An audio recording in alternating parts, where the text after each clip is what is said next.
Good evening, dear students. Today we are going to discuss tangent and normal, and we are going to solve some of the problems of exercise 6.3 of NCERT. So हमारे chapter का जो नाम है वो है tangent and normal. ये तो है चैप्टर का नाम.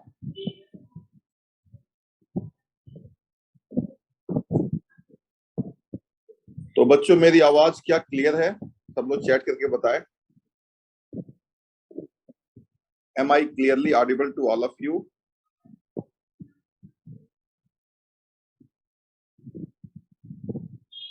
हाँ, तो अच्छा, तो ज्यादातर बच्चों का मैसेज ये आ रहा है कि आवाज क्लियर है. अंशुल, आप एक बार मीटिंग को लीव करके दोबारा रीज्वाइन करो तो आपका ऑडियो सही हो जाएगा most likely.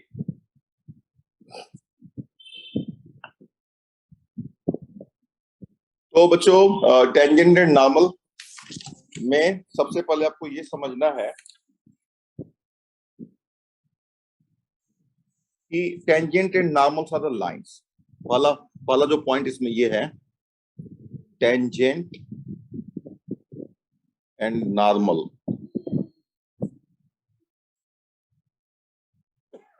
deals with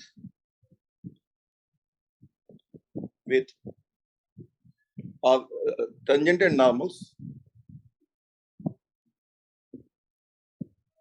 are lines as shown in the diagram.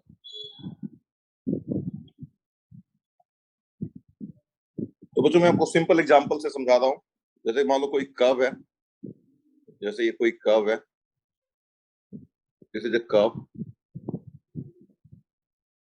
you can say this is y equal to f of x, and suppose this is the point P. This is the point P. तो इस point P पे this is a tangent line. This is the point P, tangent at P. Tangent at P. This is tangent at P, a tangent line at P. And this is normal. इसके ऊपर just जो perpendicular होता है उसको हम बोलते हैं normal. This is normal at P. So tangent and normal deals with finding tangent and normal lines at a given point, because there are many lines. So these are the tangent and normal at the point P. But the question is how to find these lines at a point on a given curve. So that is our aim. तो बच्चों देखो, point को change करोगे, यहाँ पे देखोगे तो यहाँ पे अलग टेंजेंट आएगा, अलग नॉर्मल आएगा. तो ये जो टेंजेंट एंड नॉर्मल है ना, वो किसी कर्व के किसी गिवन पॉइंट पे. देखो टेंजेंट एंड नॉर्मल तो एक बुक है जिसके कवर पे लिखा है टेंजेंट एंड नॉर्मल. इसके अंदर जाओगे तो ये पाओगे, इसका मतलब है कि कोई कर्व है, उस पे कोई पॉइंट है, वहां पे टेंजेंट ये है और नॉर्मल ये है.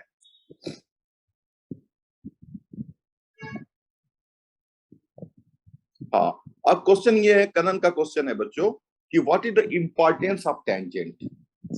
So I open this discussion with you, and you can reply using your audio, or you can take part in the discussion. Karan ka question ye hai ki what is the importance of tangent to a curve? We have a curve, we have this curve. Why are we finding tangent here? Why are we finding normal here? ठीक है ना, ये question है. करण का question यही है, what is the importance of this? तो कोई बताएगा, आप में से कोई बताना चाहता है कि why do we need tangent?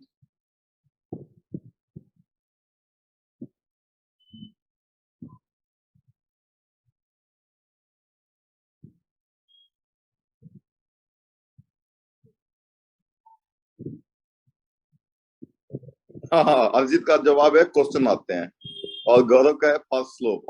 और चलो जवाब दो. दोनों जवाब सही है, लेकिन क्वेश्चन आते हैं और टेंजेंट है, और इसके अलावा भी कुछ जवाब हमें. हाँ, गौरव का क्या जवाब है? To find differentiability. ओके, तो टू फाइंड किसी भी पॉइंट पे देखो कि कोई भी एक कर्व है और यहाँ पे कोई पॉइंट है और यहाँ पे अगर फंक्शन डिफरेंशिएबल है, इसका मतलब इस पॉइंट पे एक टेंजेंट हम निकाल सकते हैं। टेंजेंट का सिग्निफिकेंस ये है कि मान लो कोई ये पैराबोलिक पाथ है, मान लो कोई पैराबोलिक पाथ है और इस पे मान लो कोई मिसाइल इस पैराबोलिक, मान लो एयरक्राफ्ट इस पैराबोलिक पाथ पे जा रहा है। There is some aircraft which is following this parabolic path और इस एयरक्राफ्ट का मान लो इंजन फेल हो गया इस पॉइंट ऑफ टाइम पे, तो ये इस डायरेक्शन में जाएगा, जो कि इस पॉइंट पे जो टेंजेंट का डायरेक्शन होगा। तो इसका एप्लीकेशन आप समझ गए ना, एप्लीकेशन कुड बी मेनी। अब मान लो अब तो करण आपको समझ में आया ये बात कि टेंजेंट का सिग्निफिकेंस क्या है?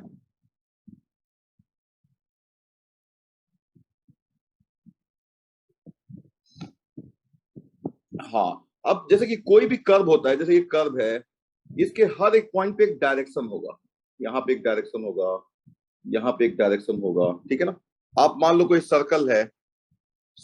सर्कल है और इसके अबाउट कोई ऑब्जेक्ट घूम रहा है। मान लो आपने एक रस्सी में किसी चीज को बांध करके उस सर्कल में घुमा रहे हो और रस्सी मान लो आपने छोड़ दिया, तो वो यहाँ पे है, तो सीधे ये टेंजेंशियल डायरेक्शन में बढ़ेगा। This is tangential direction, tangent.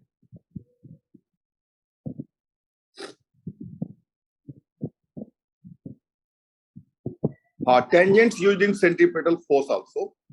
अब जैसे कि मान लो सेंट्रीपेटल फोर्स की बात कर रहे हो, तो देखो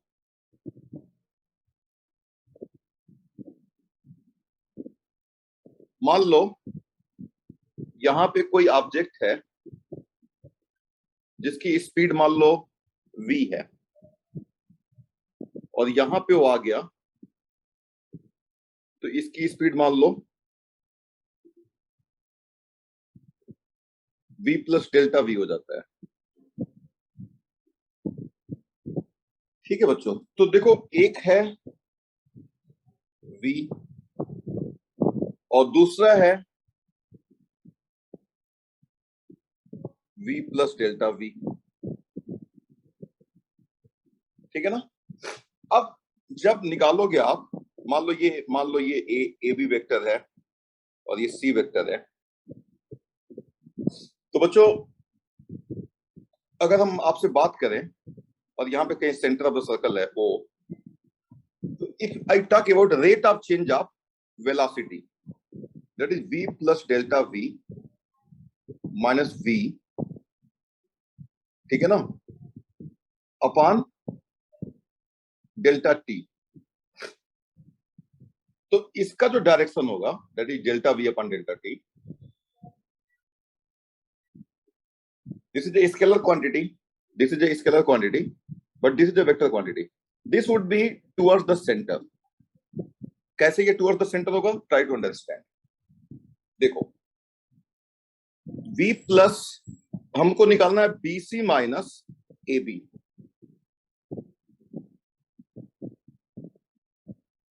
bc कितना है? v plus delta v minus ab कितना है? v है। तो ये निकालने के लिए आप क्या करो, आपको चाहिए bc वेक्टर क्या है? bc vector is this v plus delta v, और ab वेक्टर क्या होगा? ab वेक्टर होगा माइनस ab वेक्टर क्या होगा? This is what? Minus ab, क्योंकि अगर ये ab है तो ये माइनस ab है। अब इन दोनों वेक्टर को जब ऐड करोगे ऐसे, so this is what delta v and this would be towards the center of the circle. तो अगर इन दोनों वेक्टर का डिफरेंस लोगे ना, तो that would be coming out to be towards the centre. and that is the reason we say that rate of change of velocity dv upon rate of change of this is nothing but acceleration. So acceleration is towards the center of the circle. Clear हो गया बच्चों? Are you clear about these things?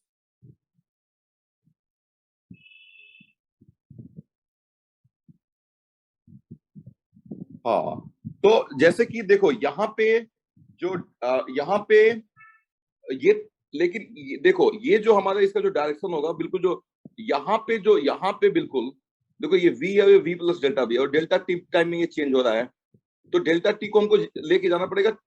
This delta T should be tending towards zero also. Limit delta T should be tending towards zero. तो ये हो जाएगा dv upon dt, and this is in the direction of the tangent, this is in the direction of the normal. तो जो force लगेगा वो towards the centre लगेगा.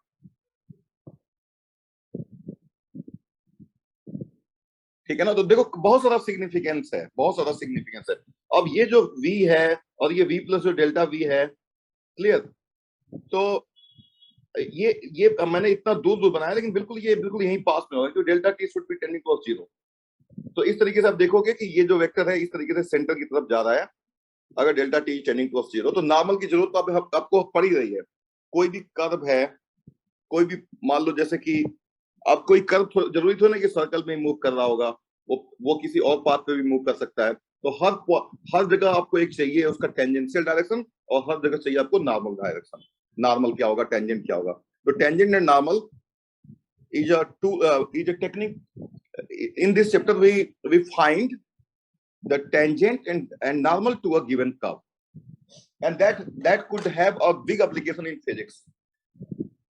तो बच्चों आई थिंक मैंने थोड़ा सा आपको, जैसा आप लोगों ने मुझे उस डायरेक्शन में ले जाने की कोशिश की, तो मैं थोड़ा सा उस डायरेक्शन में जा करके और मैंने आपको एक्सप्लेन किया, फिजिक्स से रिलेट किया. तो I think what is the difference between tangent and vector. एक क्वेश्चन आया है कि what is the difference between the tangent and vector. Vector is having a magnitude and direction both. जैसे कि देखो इस सर्कल पे मान लो कोई ऑब्जेक्ट मूव कर रहा है और उसकी स्पीड कांस्टेंट है, लेकिन डायरेक्शन तो हर मोमेंट पे चेंज हो रहा है ना. जैसे यहाँ पे देखो डायरेक्शन ये है और यहाँ पे डायरेक्शन ये है, और इन्हीं दोनों वेक्टर का जो डिफरेंस होगा उसका डायरेक्शन इधर की तरफ जा रहा है. अगर डेल्टा टी जीरो की तरफ जा रहा है तो difference of this is a pure difference of two vectors. तो यहां से हमें अंदाजा लगा कि रेट ऑफ चेंज ऑफ जो वेलोसिटी है that is also called as acceleration, and उसका जो डायरेक्शन है वो टुवर्ड्स द सेंटर है, क्योंकि डेल्टा टी तो स्केलर है, ये तो वेक्टर है, तो ये वेक्टर ही रहेगा ओवरऑल. क्लियर हो गया कनन? और अगर आपको क्लियर नहीं है तो पूछ लो एक बार स्पेसिफिकली, जहां पे क्लैरिटी की कमी है वो पूछ लो. हाँ ठीक है. तो बच्चों हम लोगों ने ये देख लिया कि हम टेंजेंट और नॉर्मल का इंपॉर्टेंस है. मैं आपको एक बात और बताऊं कि जो कोई भी कर्व जो होता है ना, जैसे मान लो कोई भी कर्व है, एक कर्व है, तो इस कर्व पे एक डायरेक्शन होता है. मतलब कोई जरूरी नहीं कि डायरेक्शन हो, जैसे कि देखो ये मतलब डायरेक्शन तभी होगा जब वो कर्व इस पॉइंट पे हम एक टेंजेंट फाइंड आउट कर पाए, एक ऐसी लाइन हो जो इस तरीके से एक मिल जाए, तो बोलेंगे कि यहाँ पे डायरेक्शन है, और यहाँ पे फंक्शन डिफरेंशिएबल होगा. वही जो dy अपन dx होता है ना, वही होता है टेंजेंट. तो बच्चों देखो अब जैसे कि एक क्वेश्चन से स्टार्ट करते हैं, या एक late y is equal to fx be a curve. Let p x naught y naught be a point on the curve. Let p x naught y naught be a point on the curve.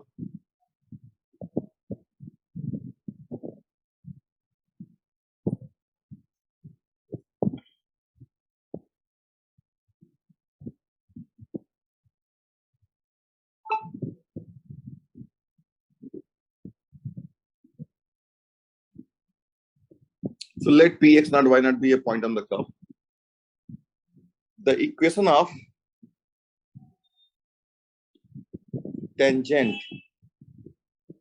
at p is y minus y naught is equal to dy upon dx at p x minus x naught, and the equation of normal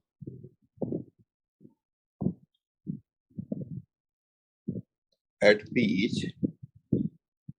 y minus y naught is equal to minus 1 upon dy by dx x minus x naught। क्योंकि बच्चों अगर किसी point पे देखो ये curve है और ये पॉइंट P है x नॉट y नॉट, तो यहाँ पे जो टेंजेंट होगा उसका स्लोप अगर m है तो इसका स्लोप होगा माइनस 1 अपॉन m। सबको पता ही है m का मतलब f डैश x नॉट या dy one dx at p, ये m होता है। तो this is so interesting and easy to understand. अब किसी को अगर परेशानी है कि dy वन dx इस पॉइंट पे क्यों स्लोप ऑफ द टेंजेंट होता है तो मुझसे डिस्कस कर लेंगे, मैं उनको फिर से एक्सप्लेन कर दूंगा, अदरवाइज मैं मान के चलूंगा कि आपको आता है। अब क्वेश्चंस पे आ जाते हैं। कुछ क्वेश्चन बेसिक क्वेश्चन बच्चों हमें बहुत मोटिवेट करते हैं। कुछ बेसिक क्वेश्चंस मैं ले लेता हूं। अच्छा कुछ पर्टिकुलर केसेस भी होते हैं। कुछ पर्टिकुलर केसेस ये होते हैं ना कि यहाँ पे मान लो ये जो है dy अपन dx 0 हो जाए या dy अपन dx इंफिनिटी हो जाए तो उसको हम बोलते हैं वर्टिकल टेंजेंट। तो वर्टिकल टेंजेंट क्या होता है ना, वर्टिकल टेंजेंट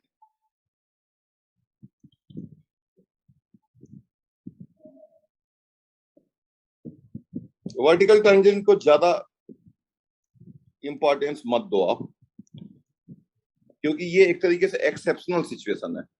जैसे कि मान लो एक सर्कल ले लिया हमने,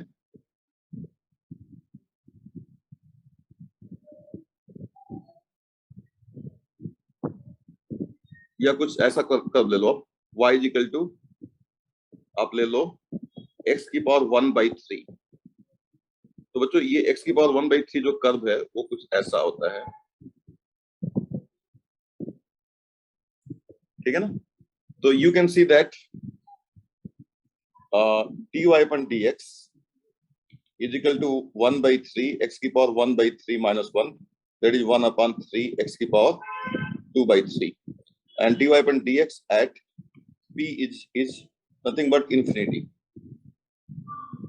So we get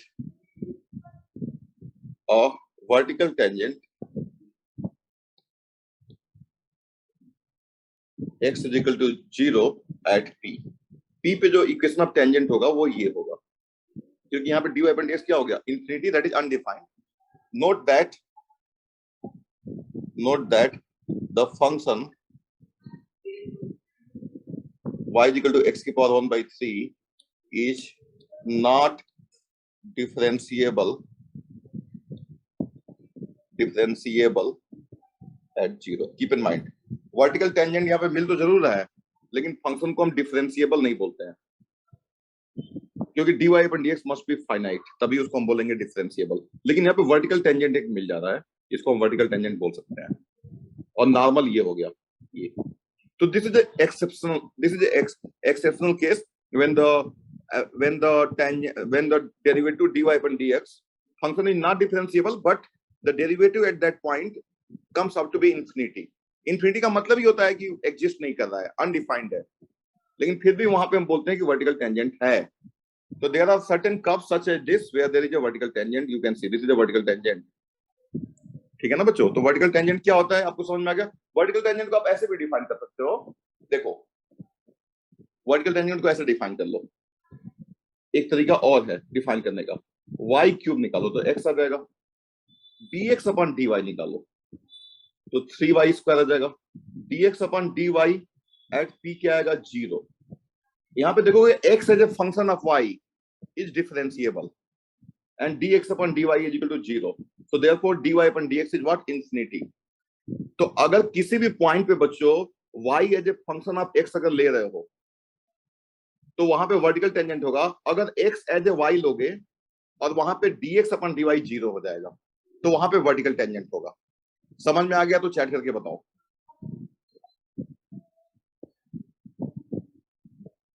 yes no में जवाब दो। वर्टिकल टेंजेंट का कॉन्सेप्ट समझ में आ गया। हाँ, अब इससे ज्यादा इसको अहमियत मत दो, इसके पीछे इससे ज्यादा मत पढ़ो। बस कभी इससे क्वेश्चन बहुत बहुत रेयरली आया हुआ है, एक बार आई थिंक आया होगा मुश्किल से, तो इसको इतना ज्यादा अहमियत मत दो, ठीक है। तो ये एक स्पेशल केस है बच्चों, बस ध्यान रखना। सो अब हम लोग आ जाते हैं क्वेश्चंस पे आ जाते हैं।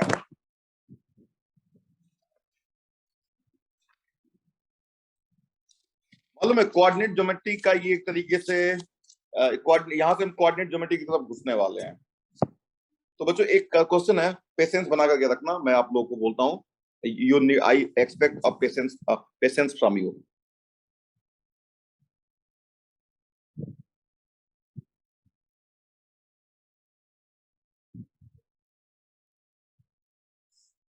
ओके, तो मैं कुछ बिल्कुल बिल्कुल एलिमेंट्री क्वेश्चन लेने जा रहा हूँ। क्वेश्चन नंबर 1, आप exercise 6.3 for better feeling have a NCERT book with you and open exercise 6.3। So question number 1, हालांकि मैं क्वेश्चन लिख रहा हूँ क्योंकि मुझे पता है कि कई बहादुर ऐसे हैं जिनके पास एनसीईआरटी की बुक नहीं होगी अभी उनके साथ में, तो मुझे ध्यान रखना पड़ता है उन लोगों का भी। तो find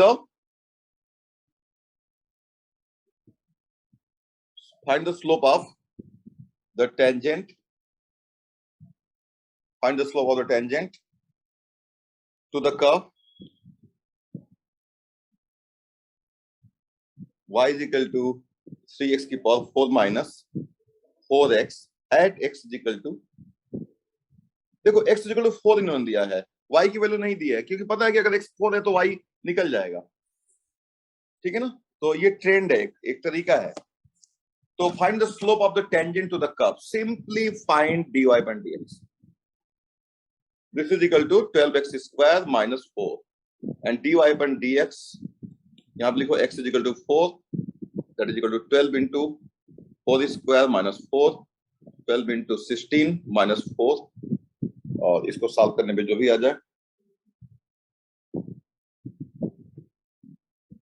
so this is 188 over. So this is question number 1. Question का लेवल धीरे धीरे बढ़ेगा, नोट कर लो।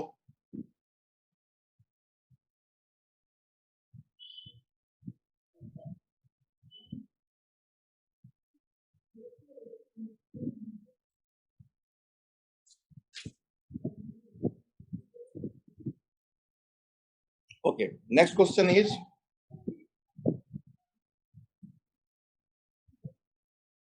find the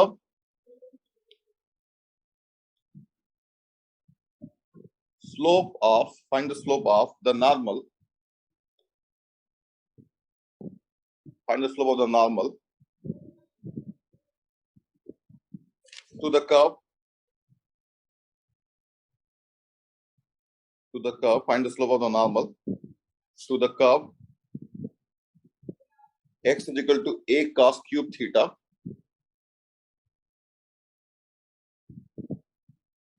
and y is equal to a sin cube theta at theta is equal to pi by 4। आप सबको पता है कि ये पैरामेट्रिक इक्वेशन है, question number 5 NCERT parametric equation है। यहाँ पे देखो x और y इस थीटा के टर्म्स में दिए गए हैं, थीटा को चेंज करोगे ना तो x और y चेंज होगा और you will keep on getting many points in the X Y plane. तो आपको इसको x और y में इसको लिंक करने की जरूरत नहीं है, चाहो तो लिंक कर भी सकते हो, चाहो तो आप बोल सकते हो कि cos cube theta is equal to x upon a और sin cube theta is equal to y upon a, और फिर उसके बाद से यहाँ पे cos थीटा और sin थीटा निकाल देना, और cos square theta plus sin square theta क्या होता है 1 होता है, और वहां से x और y में एक रिलेशन मिल जाएगा। लेकिन वो सब करने की आपको जरूरत नहीं पड़ेगी, सिंपली आप क्या करो dy by dx निकालो, because you have a chain rule. So dy by dx is equal to dy upon d theta upon dx upon d theta and that is equal to 3a cos square theta minus sin theta upon 3a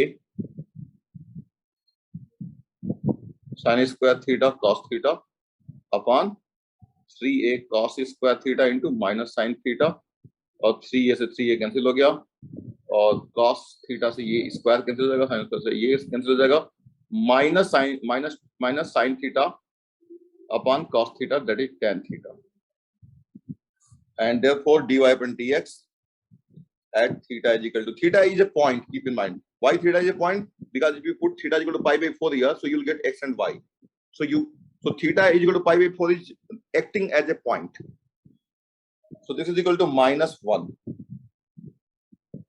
so therefore this is m, slope of tangent, so therefore slope of normal is equal to -1 upon m and that is equal to 1 over over complete. ठीक है, next question. धीरे धीरे level बढ़ेगा बच्चों, gradually level थोड़ा बढ़ेगा, लेकिन basic ही रहेगा, ज्यादा मैं एडवांस लेवल पे जाऊंगा, एक दो क्वेश्चन ले लूंगा।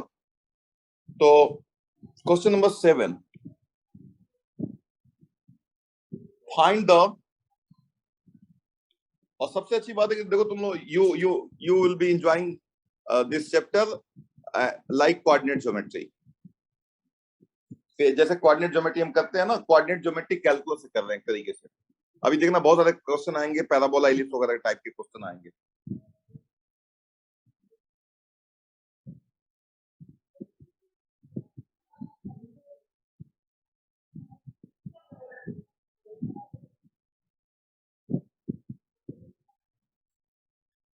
ठीक है बच्चों, आपने नोट कर लिया, very good. Find the, question number 7, find points, find points at which the tangent to the curve y is equal to x cube minus 3x square minus 9x plus 7 is parallel to the x-axis. Is parallel to the x-axis. So find the points at which the tangent to the curve is parallel to the x-axis. So solution बच्चों, तो dy पर dx निकालो, 3x square minus 6x minus 9, and what is given, ये जो curve है उसमें जो tangent draw किया जाता है वो x-axis के पैरेलल है। So what is the slope of x-axis? Slope of x axis आपको पता है कि 0 होता है, और स्लोप ऑफ वाई एक्सिस क्या होता है, अनडिफाइंड या इंफिनिटी। इंफिनिटी बोलने का मतलब ही होता है अनडिफाइंड, ठीक है ना।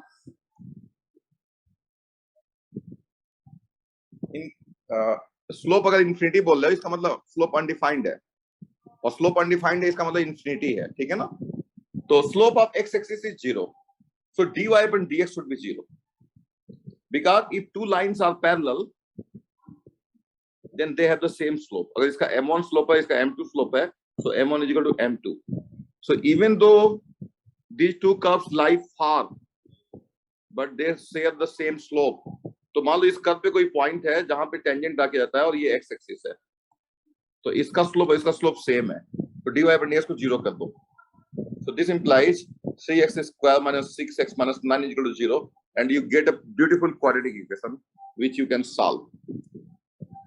So x is equal to 6 plus minus 36 plus क्या हो जाएगा बच्चों, 4 into 3 into 9, या इसको फैक्टराइज कर लो, ज्यादा अच्छा है 3 से डिवाइड करने के बाद, 3 से डिवाइड कर लो, x square minus 2x minus 3 is equal to 0, ठीक है ना। और यहां से आपको मिल जाएगा x की वैल्यू मिल जाएगी, अगर आप करोगे, हाँ एक्स स्क्वायर, हाँ बिल्कुल, तो यहां से आ जाएगा this implies x square plus x minus 3x minus 3 is equal to 0। Factorise कर लो, x का मान ले लो x प्लस 1 माइनस 3 का मान ले लो x plus 1 is equal to 0, and this implies x plus 1 into x minus 3 is equal to 0. So therefore x is equal to minus 1 and x is equal to 3. So you got a point. So point how can you get, x is equal to minus 1 करो तो y क्या आ जाएगा, y रख लेना, so y यहाँ पे minus 1 का cube minus 3 into minus 1 का whole square minus 9 into minus 1 plus 7, यहाँ से y की वैल्यू आ जाएगी, so you will get a point minus 1 comma something and 3 comma something. So you got the points and this is left for you. ठीक है बच्चों, तो you got a point. तो ये एक ऐसा कर्व है बच्चों जिसपे दो पॉइंट ऐसे हैं जहां पे जो टेंजेंट होगा वो एक्स एक्सिस के पैरेलल होगा, कुछ इस तरह से होगा, ऐसे और फिर ऐसे, ठीक है। This is interesting, okay, so note down कर लो, ये वैल्यू आपके लिए है जरूर उसको कर लेना।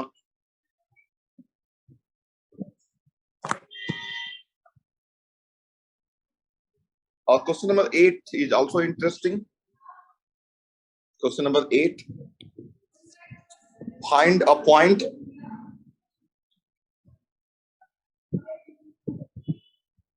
on the curve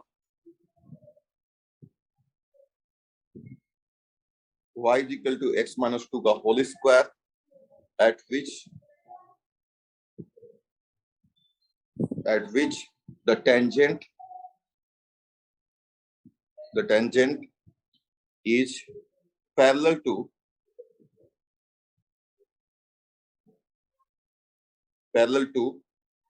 the chord joining the points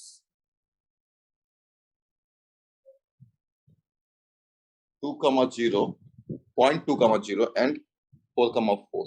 बच्चों बहुत केयरफुल रहना, जब हम यूज करते हैं 2,3 तो इसका मतलब इंटरवल भी होता है, हो सकता है, और इसका मतलब point in the X Y plane भी हो सकता है। दोनों अलग अलग चीजें हैं, लेकिन सिंबल सेम यूज किया जाता है। कुछ लोगों ने यहां तक प्रपोज किया और अपनी बुक में, जैसा कि हम यूज करते हैं ना ओपन इंटरवल, जैसे मान लो ओपन इंटरवल हम यूज करते हैं 3,2 सॉरी 2,3, और हम कोई भी पॉइंट बनाते हैं 1 2 1 2 3, तो ये 2,3 भी ऐसे यूज करते हैं। तो लोगों ने बोला कि इसके लिए, इस इंटरवल के लिए ये यूज करो 2 3 ऐसे, ये सिंबल। और कुछ लोग ये सिंबल यूज भी कर रहे हैं, लेकिन मेरा ये मानना है, और इवन आईआईटी भी आजकल यही यूज करता है ये वाला, तो हम भी यही यूज करते हैं, ये यूज नहीं करते हैं, क्योंकि वो छोड़ देते हैं कंटेक्स्ट कौन सा है। कंटेक्स्ट से पता चल जाता है कि वो क्या है। तो यहाँ पे देखो कंटेक्स्ट क्या है, यहाँ पे कंटेक्स्ट है कोऑर्डिनेट ज्योमेट्री वाला पॉइंट। तो ये क्लियर है ना बच्चों, आपकी बहुत ये कंफ्यूजन हो जाता है कई बार। तो find a point on the curve at which the tangent is parallel to the chord joining the point। तो ऑब्वियसली ये पॉइंट, दोनों पॉइंट इस कर्व पे लाइक करने चाहिए। देख लो, x = 2 रखो तो y 0 आ जाएगा, x = 4 रखो तो y 4 तो पहले तो स्लोप निकालो, slope of the card, slope of card 4 - 0 upon 4 - 2। और बच्चों एक बात मैं आप लोगों को बताऊं, देखो ये एक क्वाड्रेटिक कर्व है। एक इंटरेस्टिंग बात बता रहा हूं, ये क्वाड्रेटिक कर्व है। चलो इसका एक्चुअल ग्राफ बना देता हूं मैं। इसका एक्चुअल ग्राफ होगा, यहाँ पे कहीं 2 है, तो इसका ग्राफ कुछ ऐसा होगा, ऐसा कुछ ग्राफ इसका होगा, ऐसा कुछ ग्राफ होगा। अब ये जो पॉइंट 2 है, यहाँ पे एक पॉइंट लिया आपने और एक पॉइंट यहाँ पे लिया, मान लो ये पॉइंट जो है इसको मिला दिया आपने, ठीक है ना। आप लोगों को याद होगा बच्चों, मैंने आप लोगों को बताया था, ये पॉइंट मान लो ए है, ये पॉइंट बी है, तो इसका स्लोप इसी स्लोप का एक यहाँ पे पॉइंट मिलेगा, जिसका जो स्लोप इसका है वही स्लोप इसका भी होगा। और इन केस ऑफ क्वाड्रेटिक वो पॉइंट कहाँ पे होता है, इस बीच में होता है। ये इंटरवल क्या है, 0 से लेकर के क्या है, सॉरी ये क्या है, 2 है, 2, तो आप में से कितने लोग बताएंगे कि इस क्वेश्चन बिना सॉल्व किए आप तुरंत बता दोगे कि ये पॉइंट कहाँ पे मिलने वाला है? क्या होगा बताओ, कहाँ पे, कौन से पॉइंट पे जो टेंजेंट होगा वो इसके पैरेलल हो जाएगा? बताओ जल्दी से बताओ, मैंने बताया था आप लोगों को क्वाड्रेटिक के लिए, जल्दी से चैट करके बताओ। हाँ, mid point, very good, mid point. हाँ, तो देख रहे हो ना यहाँ पे कौन सा थ्योरम लग गया। अब ये जो क्वेश्चन बनाया गया है, अब एक बच्चा जिसको ये बात पता है तुरंत क्वेश्चन कर देगा वो, तो ये मिड पॉइंट होगा। लेकिन मिड पॉइंट हमेशा सिर्फ क्वाड्रेटिक के लिए होता है, ध्यान रखना, क्वाड्रेटिक के लिए होता है। लेकिन चलो क्वेश्चन को करते हैं जैसा कहा गया उसी तरीके से करते हैं इसको। तो dy/dx निकालो, 2 × x - 2 and this should be, इसका स्लोप अब ए बी कितना होगा, स्लोप ऑफ कार्ड कितना है, 4/2 दैट इज 2। तो इसको 2 के इक्वल कर दो, तो x - 2 = 1, so x = 3, so this is the point 3। तो आपको पॉइंट मिल गया, so therefore the point P is 3, 1। Clear हो गया आपको अच्छे तरीके से? Question number 8 was interesting in that कुछ ना कुछ देखो सीखने को मिलता ही रहता है हमको। और अब आ जाते हैं क्वेश्चन नंबर 9 पे, जो कि अच्छा क्वेश्चन है।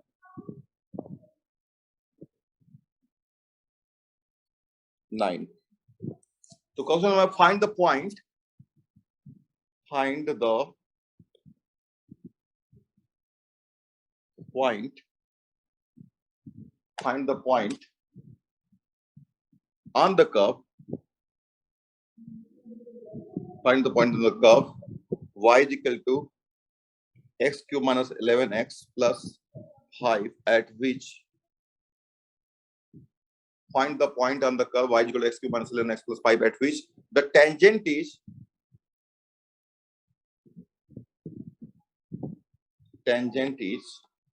y is equal to x minus 11. This is so interesting. Find the point on the curve at which the tangent is, tangent दे दिया गया है और पॉइंट पूछा गया है। तो ये कोई कर्व है मान लो, और इस पे टेंजेंट लाइन की इक्वेशन दे दी गई है। क्या दी गई है? ये दी गई है। ये इस लाइन की इक्वेशन है y is equal to x minus 11, और ये जो कर्व है वो क्या है? y is equal to x cube minus 11x plus 5। ये कोई कर्व है। ये पॉइंट आपको निकालना है p। How to find p?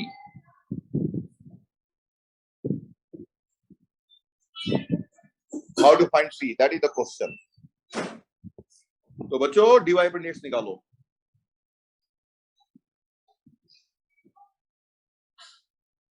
क्या आएगा? 3x स्क्वायर माइनस 11, एंड इसका स्लोप निकालो। क्या आएगा? 1। क्योंकि देखो ये इस पॉइंट पे जो कर्व का स्लोप होगा वही स्लोप इस टेंजेंट लाइन का भी होता है। इनफैक्ट इस टेंजेंट लाइन का स्लोप वही होता है जो यहाँ पे इस कर्व का स्लोप होता है। और ये जो कर्व है ना, देखो लाइन में तो स्लोप हर जगह एक ही होता है, इसलिए उसको बोल देते हैं स्लोप ऑफ द लाइन। लेकिन स्लोप ऑफ द कर्व नहीं होता है। स्लोप ऑफ द कर्व नहीं होता है बच्चों।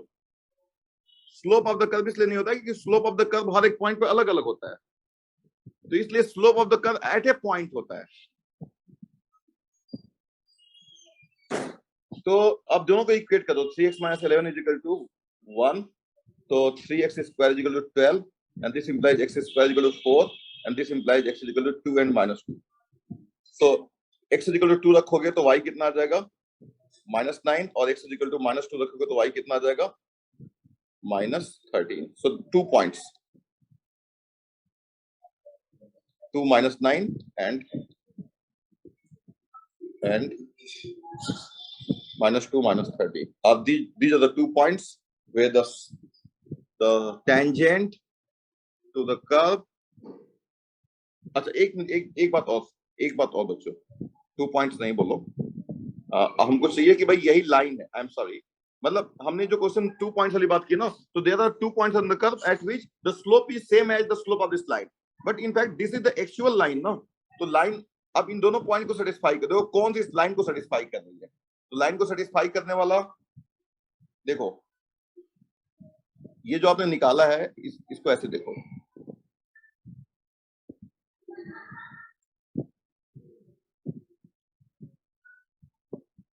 हाँ, तो यहां से देखो क्या होगा कि जब x इक्वल टू 2 करोगे तो कर्व देखो क्या दे रहा है वैल्यू।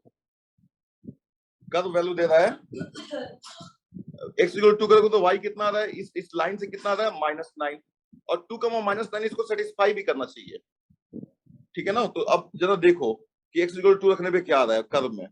तो y is equal to 2 cube minus 11 into 2 minus plus 5, सो 8 माइनस 22 प्लस 5, तो क्या हो जाएगा?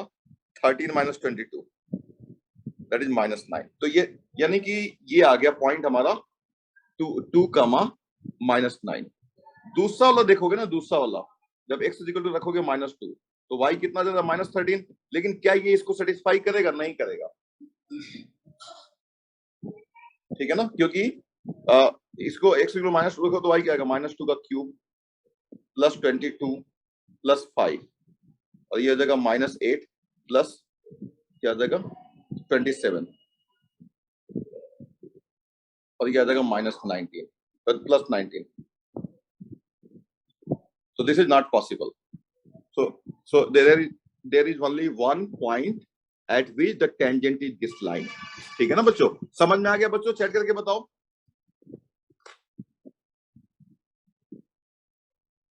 सब लोग बताओ, चैट करके बताओ.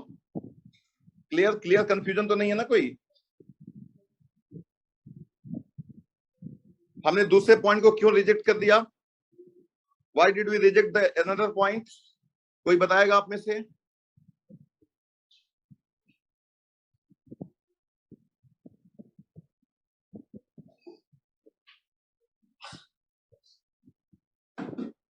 हाँ, हमने दूसरे, देखो dy/dx, इस कर्व पे दो पॉइंट ऐसे हैं जहां पे जो टेंजेंट का स्लोप है वो इसके स्लोप के बराबर है, लेकिन वो पॉइंट जो है इस लाइन को सेटिस्फाई नहीं कर रहा है, तो सिर्फ एक ही पॉइंट होगा.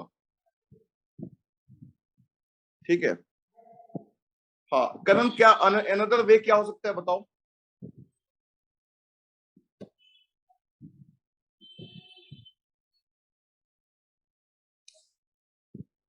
बच्चों देखो, ये जो लाइन है y = x - 11 2 - 9 को सेटिस्फाई कर रहा है, लेकिन जो दूसरा वाला पॉइंट है ना, दैट इज -2, -13, उसको ये लाइन सेटिस्फाई तो कर रही है, लेकिन ये कर्व सेटिस्फाई नहीं कर रहा है. तो there would be a problem. Clear हो गया ना बच्चों? मतलब आपको अगर मान लो x = -2 करोगे तो यहां से जो कर्व का पॉइंट आएगा, उस पॉइंट को, कर्व के जो पॉइंट है वो ये लाइन सेटिस्फाई नहीं कर रही है, तो सिर्फ एक ही पॉइंट होगा. ठीक है. तो आई थिंक आप लोगों को समझ, कनन आपको क्लियर हो गया ना? Kanan, is it clear to you?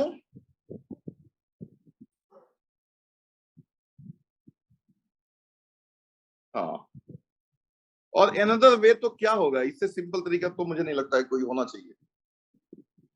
एक तरीका ये कर सकते हो आप चाहो तो, बिना कोऑर्डिनेट ज्योमेट्री के, बिना कैलकुलस के, कि y को इसमें रख दो और फिर यहां से सॉल्व करो. ठीक है ना? तो जो y को यहां पे रखने पे x में क्यूबिक बन जाएगा, ये x में क्यूबिक बन जाएगा, और उस क्यूबिक इक्वेशन में जो रिपीटेड रूट आएगा, ठीक है ना, x मतलब 3 रूट आएंगे इस क्यूबिक इक्वेशन के, तो एक रूट होगा जो रिपीटेड होगा, वही टेंजेंट बनेगा. देखो लिसन, सेकेंड मेथड,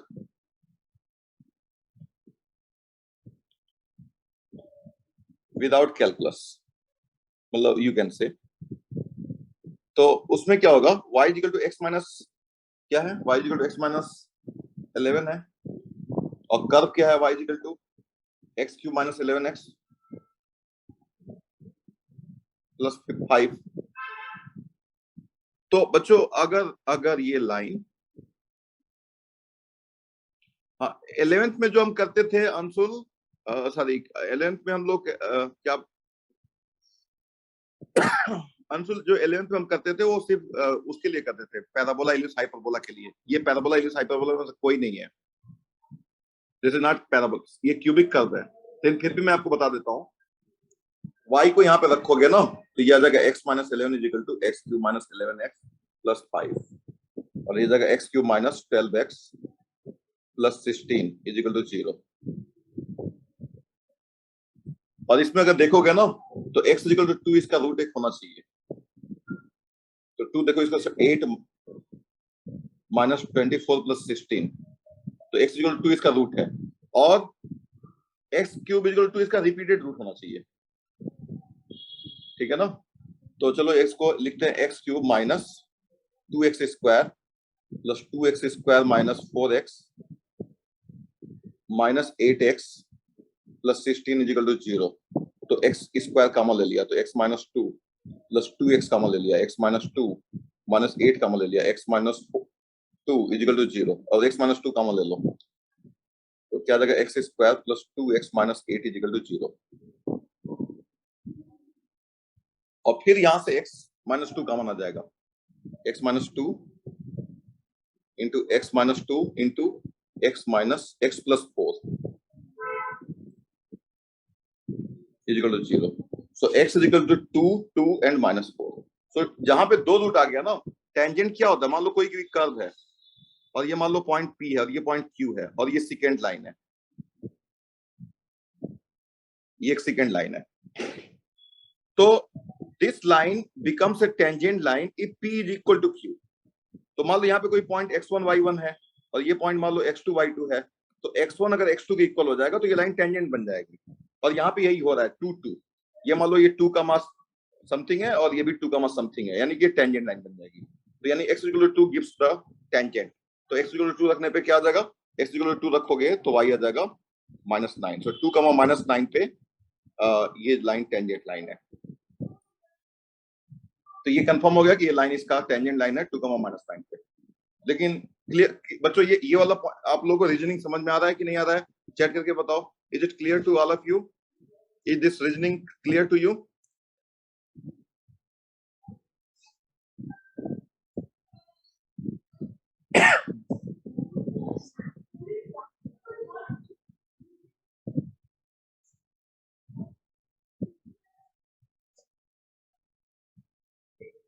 गुड। जैसे कि जो क्वाड्रेटिक होते हैं ना बच्चों, क्वाड्रेटिक, अगर मान लो जो है, अगर ये सेकेंड डिग्री का कोई इक्वेशन होता तो मैं बोलता कि कोई भी सेकेंड डिग्री का इक्वेशन है, मान लो सेकेंड डिग्री का इक्वेशन है ax square plus twice hxy plus by square plus 2gx plus 2fy plus c equal to 0 and y equal to mx plus c एक लाइन है और ये क्वाड्रेटिक कर्व है, सेकेंड डिग्री का curve है, जो कि ये क्या कह सकता है, एलिप्स, पैराबोला, सर्कल, ठीक है ना, सर्कल, पैराबोला, एलिप्स, हाइपरबोला, ये सब हो सकता है। तो ये line, the line is tangent if, अगर इस y को इसमें रख दोगे तो ये x में क्वाड्रेटिक हो जाएगा और उस x में जो क्वाड्रेटिक होगा ना उसका डिस्क्रिमिनेंट 0 हो जाएगा, तो ये लाइन टेंजेंट लाइन बन जाएगी। डिस्क्रिमिनेंट 0 का मतलब कि ये लाइन जो है ना इस कर्व को इस तरीके से ऐसे इंटरसेक्ट कर रही है कि P is equal to Q, तभी तो डिस्क्रिमिनेंट 0 होगा ना, क्योंकि इसको जब x में क्वाड्रेटिक बनाओगे तो डिस्क्रिमिनेंट 0 होना पड़ेगा अगर इस लाइन को टेंजेंट लाइन बनना है। तो y को x के टर्म्स में रख दो या x को y के टर्म्स में रख दो, एक क्वाड्रेटिक इक्वेशन बननी चाहिए जिसका डिस्क्रिमिनेंट 0 होना चाहिए। तो ये बड़ा सिंपल तरीका है, you can say in the, इसीलिए क्लास 11th में हमारा काम बिना कैलकुलस के कोऑर्डिनेट ज्योमेट्री में चल जाता है, ठीक है ना बच्चों। तो ये चीज बहुत ज्यादा इंपॉर्टेंट है, आपको कोऑर्डिनेट ज्योमेट्री में आपको इस कॉन्सेप्ट की जरूरत पड़ती रहती है बहुत ज्यादा, तो ये अच्छे से समझ लेना, ठीक है ना बच्चों। अजित ठीक है ना?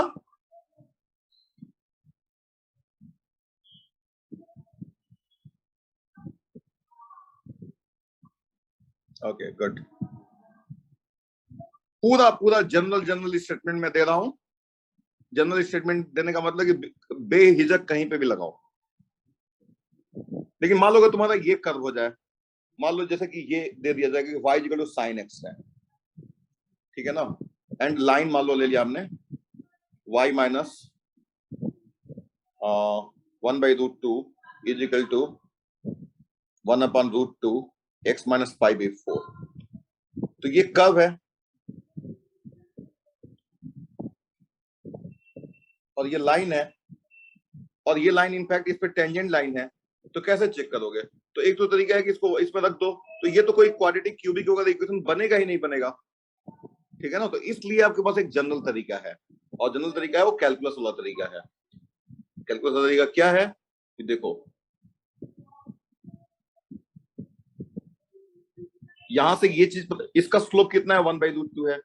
इसका स्लोप देखो कहां पे 1/√2 होता है, तो होता है π/4 पे, 1/√2 पे। अब वहां पे टेंजेंट की इक्वेशन निकाल लो तो मिलेगा y minus 1/√2 is equal to 1/√2 x minus 5/4। so this is a tangent line, this is a tangent line। But अगर कोई लाइन है और कोई कर्व है जो कि क्वाड्रेटिक कर्व है सच एज दिस, तो हमारा ये काम थोड़ा आसान हो जाता है और उसी का नाम है कोऑर्डिनेट ज्योमेट्री। कोऑर्डिनेट ज्योमेट्री यहीं से घुस जाओगे, बिल्कुल सीधे कोऑर्डिनेट ज्योमेट्री में चले जाओगे, जो कि बिना कैलकुलस से भी डिस्कस हो जाएगा। लेकिन ये चैप्टर आपको मौका देता है कोऑर्डिनेट ज्योमेट्री को एक नए तरीके से देखने का, और इसलिए मैं बोलता हूं कि कोऑर्डिनेट ज्योमेट्री अब जाकर के एक बार रिवीजन जरूर कर लेना। ठीक है ना। और क्योंकि कोऑर्डिनेट ज्योमेट्री से देखो क्वेश्चंस आते हैं, और अब आप एक नए तरीके से सोच पाओगे, कम से कम जो टेंजेंट और नॉर्मल का कॉन्सेप्ट है उसको।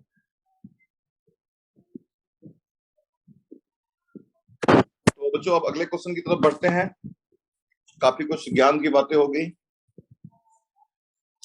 ठीक है। तो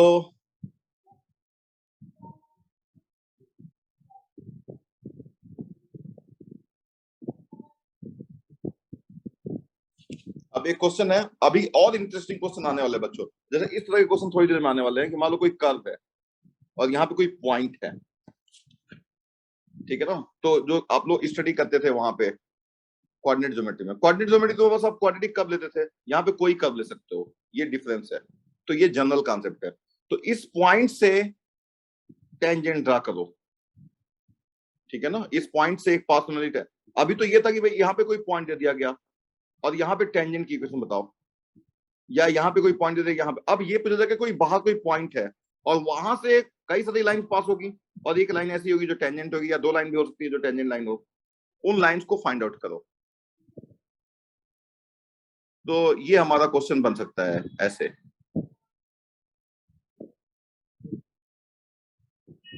ठीक है बच्चों। तो वो क्वेश्चन भी, उस तरह के क्वेश्चन भी हम लोग इसी इसी एक्सरसाइज में आगे हैं। तो बच्चों क्वेश्चन नंबर ले लेते हैं। Find the equation of all lines, question number 11। Find the equation of all lines, find the equation of all lines having slope 2, having slope 2, which are tangent to, which are tangent to the curve y is equal to 1 upon x minus 3। x is not equal to 3 इन्होंने दे दिया है। बड़ा अच्छा काम किया इन्होंने। सोचो कितना लोग बोलते हैं कि एनसीईआरटी वाले बच्चों के लिए नहीं सोचते हैं। देखो इन्होंने दे दिया x is not equal to 3। नहीं देते तो आप क्या कर लेते, ठीक है ना। लेकिन देखो इन्होंने दे दिया कि x is not equal to 3, ठीक है। ओके, तो बच्चों find the equation of the find the equation of all lines having slope 2 which are tangent to the curve y is equal to 1 upon x minus 3। तो एक तो question थोड़ा समझना पड़ेगा, क्वेश्चन समझना जरूरी है। क्वेश्चन कैसे समझ में आता है, जब क्वेश्चन को आप 2-3 बार पढ़ते हो ना, तो फिर दिमाग उसको अप्रिसिएट करता है। एक बार में कई बार अप्रिसिएट नहीं करता है, क्योंकि दिमाग के पास दुनिया भर के काम होते हैं। आप उसको बताना पड़ेगा कि भाई ये काम पहले करो, तो इसलिए आप उसको 2-3 बार बोलते हो, ठीक है ना। तो चलो, find the equation of all the lines having the slope 2 which are tangent to the curve this. तो वो सभी लाइंस बतानी है जिनका स्लोप 2 है और इस कर्व पे है। दैट इज इंटरेस्टिंग, ठीक है ना। तो बच्चों चलो देखते हैं। तो dy अपन dx निकालो, तो ये आ जाएगा। अब इसको कैसे डिफरेंशिएट करोगे, इसको लिख सकते हो x की पावर 3 -1। तो ये आ जाएगा, मैं सीधे सीधे लिख देता हूँ, -1 अपॉन x माइनस 3 का होल स्क्वायर। ये आ जाएगा, फाइनली यही आ जाता है। और ये किसके इक्वल होना चाहिए, 2 के इक्वल होना चाहिए। तो यहाँ से आ जाएगा x minus 3 whole square is equal to 1 upon 2। अरे ये कैसे माइनस कैसे आ जाएगा, ये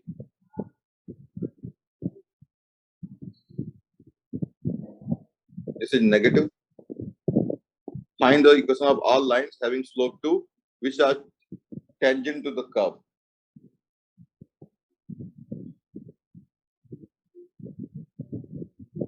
तो y is equal to 1 upon x minus 3 है ना। Find the equation of all lines having slope which are, okay.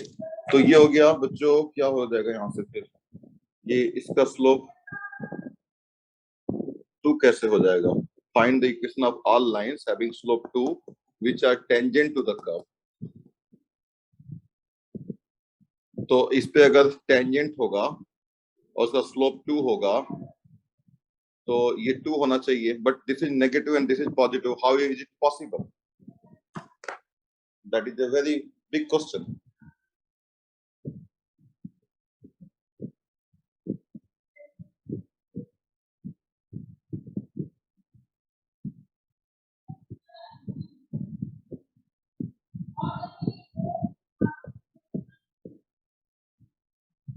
सो बच्चों किसी के पास और बुक है तो जरा देखो, y equal to x minus three है कि y equal to minus one upon, अच्छा ये minus one upon x upon three है, ठीक है ना, यहाँ पे माइनस होना चाहिए बच्चों,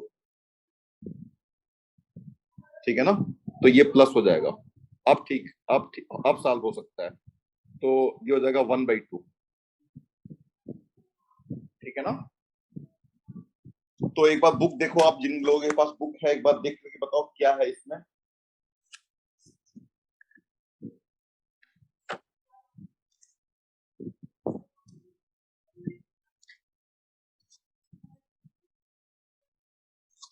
तो बच्चों अगर देखो, अगर प्लस, अगर यहाँ पे प्लस होगा ना तो ये माइनस हो जाएगा, आप समझो। और ये this is not possible, not possible. So no, no such lines exist, ये आंसर हो जाएगा इसका, ठीक है ना। ओके, तो ये आंसर है बच्चों, ठीक है ना। ओके, तो question number 11 is over. Question number 12 जाने के पहले मैं थोड़ा सा जानना चाहता हूँ, कुछ और इससे भी बेटर क्वेश्चन मैं लेना चाहता हूँ।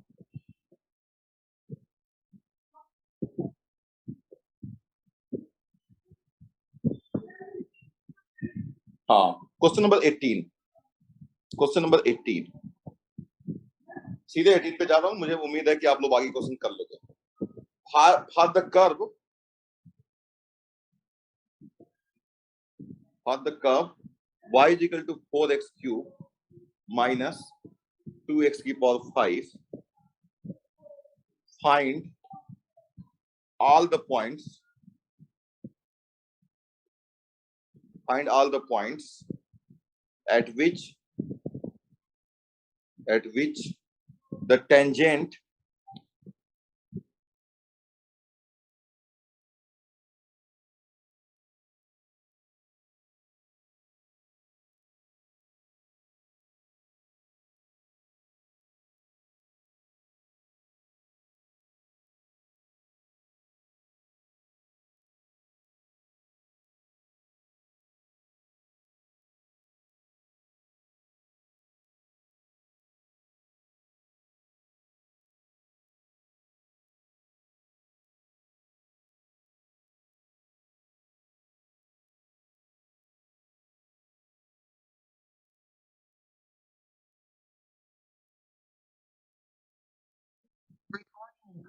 तो ये क्वेश्चन जो है आपके सामने है, और इस क्वेश्चन में ये क्वेश्चन कुछ इस तरह का डायग्राम बना लो इसका। इस पे जो टेंजेंट है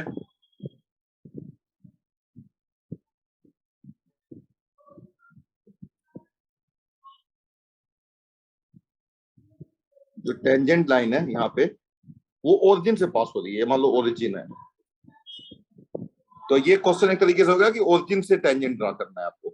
so find the curve, for the curve find all the points at which the tangent passes through the origin. तो मान लो बच्चों ये पॉइंट है, कोई यहाँ पे कोई पॉइंट होगा ए कमा बी पॉइंट होगा पी, जहां पे जो टेंजेंट होगा, तो स्लोप ये मान लो ओ है, तो स्लोप ऑफ ए बी क्या होगा, स्लोप ऑफ ओ बी क्या होगा, बी अपॉन ए, और डी वाई अपन डीएक्स निकालो, डी वाई अपन डीएक्स क्या होगा, और आपको पता है कि 4 b will be equal to 4 a cube minus 2 a की पावर 5 ऑल्सो, क्योंकि ये पॉइंट ए कमा बी इसको सेटिस्फाई भी करेगा, सेटिस्फाई करना चाहिए इसको। तो डी वाई अपन डीएक्स क्या आ जाएगा, 12x स्क्वायर माइनस 10x की power 4। So d y upon d x at p 12a square minus 10a to the power 4। और बच्चों these two must be equal, 1 and 2 must be same, so b upon a must be equal to 12a square minus 10a to the power 4। और यहाँ से बच्चों इसको मैं उम्मीद करता हूँ कि आप यहाँ से सॉल्व कर लोगे, क्योंकि b की वैल्यू तो आपको पता ही है, तो ये a में पूरा इक्वेशन आ जाएगा। तो बच्चों क्या आप इसको सॉल्व कर लोगे खुद से? अब एक से ज्यादा पॉइंट हो सकते हैं, can you solve now?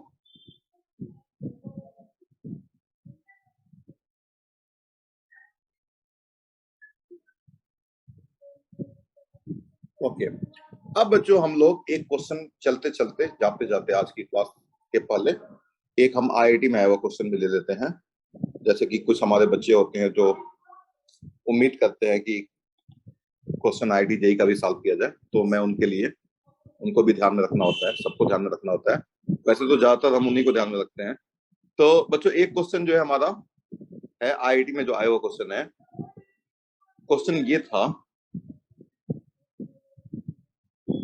y is equal to e to the power x, कोई कर्व है और उस पे एक पॉइंट है P और एक पॉइंट है Q। P है c माइनस वन ई की पावर c माइनस वन और Q है e की power c plus one comma e की पावर c प्लस वन और एक बीच में पॉइंट होगा c कमा ई की पावर c। तो क्वेश्चन ये था बच्चों कि यहाँ पे एक टेंजेंट लाइन ड्रा की जाती है,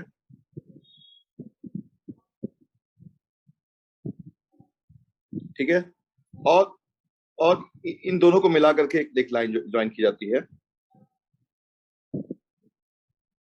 ठीक है। तो ये जो दोनों लाइन है बच्चों, क्वेश्चन ये पूछा गया था कि ये जो लाइन है और ये जो लाइन है, एक तो ये P और Q को मिलाने वाली लाइन है और एक इस पॉइंट पे जो टेंजेंट लाइन है वो ये लाइन है। तो ये दोनों लाइन कहां पे इंटरसेक्ट करेंगी? क्वेश्चन ये था x इक्वल टू c जो लाइन है उसके लेफ्ट हैंड साइड में, दूसरा क्वेश्चन था x equal to c line के राइट हैंड साइड में। So where does the line PQ and tangent at you can say R intersect? Option A on right of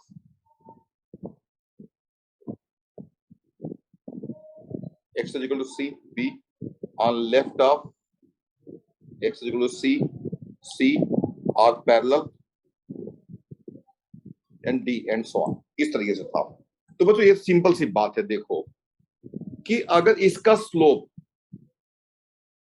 इसका जो slope है बच्चों और इसका जो स्लोप है, इसका स्लोप अगर ज्यादा है, अगर इस टेंजेंट लाइन का स्लोप ज्यादा है और इसका कम है तो x इक्वल टू c के राइट में मिलेगा, ठीक है ना, एंड अदरवाइज इधर लेफ्ट में मिलेगा। और स्लोप इक्वल हो गया तो पैरेलल हो जाएंगे। इतनी सिंपल सी बात है। तो आपको क्या करना, स्लोप ऑफ PQ निकालो। स्लोप ऑफ PQ क्या हो जाएगा, e की power c plus one minus e की power c minus one upon c plus one upon c minus one, that is c plus one upon two. और slope of tangent at r निकालना, that is e to the power c।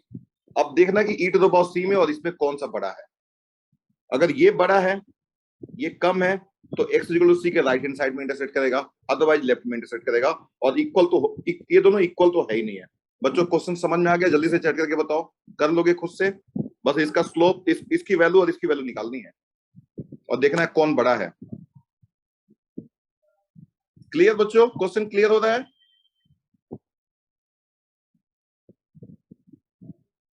हाँ, तो ये कर करके, और मैं कल क्लास स्टार्ट होने के पहले मैं आप लोगों से पूछूंगा भी कि कितने लोगों ने क्वेश्चन कर लिया है, या आप लोग चैट करके मुझे बता देना। So thank you so much for joining.